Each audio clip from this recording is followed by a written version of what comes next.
Here's a quick tip I wish I'd known years ago that I use on every recording session I do. I'm not going to pretend this is an original idea, but I wanted to share it with you because it's something I wish I'd known 25 years ago when I started in the studio. As with all my videos, this one is pretty inside baseball. I'm talking about a way to keep talkback mics open between musicians whenever the tape or computer isn't in play or record. This means that even if the musicians are in separate booths or rooms, they can communicate as if they were sat next to each other, which is usually a good thing. Of course, I've always used talkback mics for musicians. That's a standard thing in studios.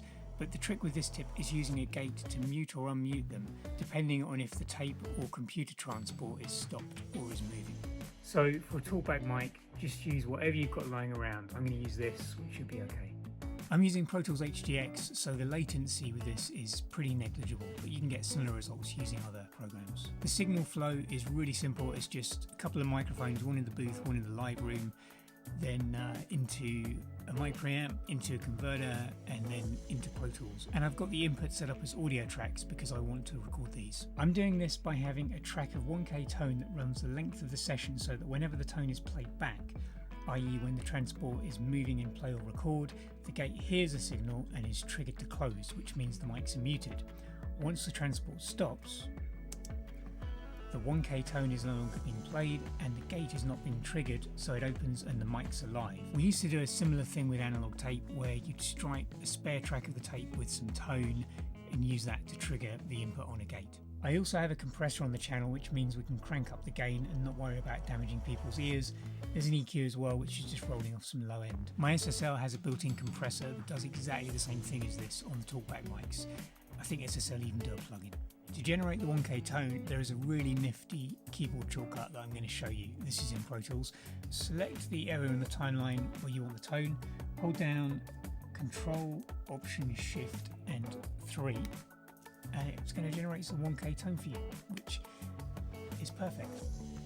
A couple of tips: record the talkback mics. I just worked on some Atmos mixes last week for some tracks that I'd recorded about a year ago, and the mixing engineer had actually used the talkback mics from the drum booth that I'd just recorded because they sounded cool at the time.